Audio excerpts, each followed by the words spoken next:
Hi everyone. So today's asynchronous work is just this video. You don't need to answer questions about it just yet. Today's topic is forces and fields. So we're going to talk about this today and tomorrow before we jump into some more review next week. So forces and fields, I want to start off by just talking about what a force field is.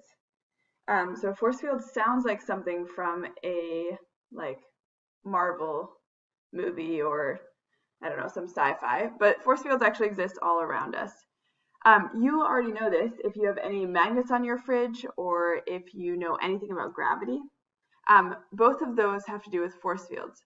So a force field is an invisible area around any object that has magnetic, electrical, or gravitational pull.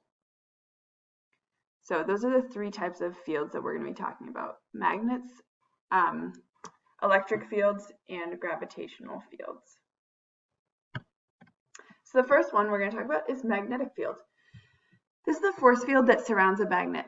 This field exists because of the spinning of tiny particles called electrons. So you all have probably seen magnets a lot and maybe played around with them. I have some here.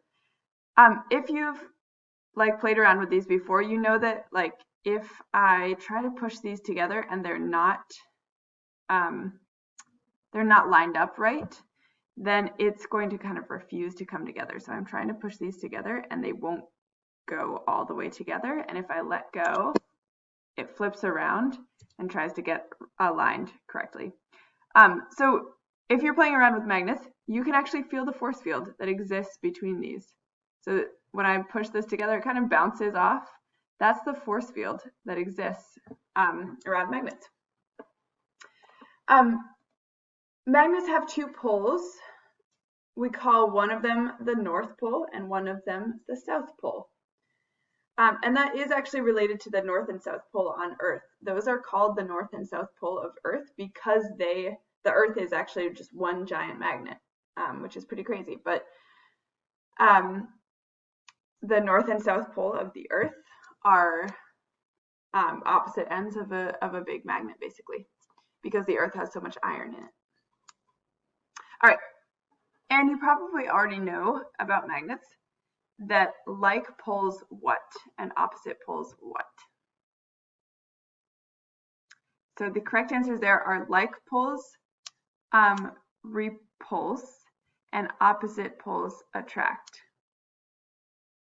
So if I push together these two like poles, they will not come together. Whereas if I put together the two opposite poles, they really want to come together. All right, electric fields. Similar to magnetic fields, these electric fields exist around charged particles. Charged particles can be either positive or negative, like the ends of a battery. So like we say North and South Pole for magnets, we say positive and negative ends for electric fields. And I use the battery example because that is, those are positive and negative ends of a battery because they're talking about an electric field there. All right, and then gravitational fields. Every object with mass has a gravitational field. And you guys already know, based on what we've talked about, it sounds like you guys know a lot about gravity already, right? If I have my pen here, remember we have some potential energy here because it's above the Earth. And the reason it has potential energy is because the gravity of Earth is going to pull it down as soon as I let go. So gravitational fields exist actually around every object. We mostly think about the Earth's gravity because the Earth is so much bigger than anything else that we are around. The Earth's gravity kind of trumps everything else's gravity. But there is actually gravity between my phone and my pen here because every single object that has mass has a gravitational field. The more mass something has, the bigger the gravitational field and the stronger that gravitational pull is.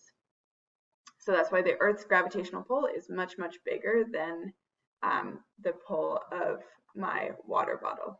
All right, so those are the basics about these different types of fields.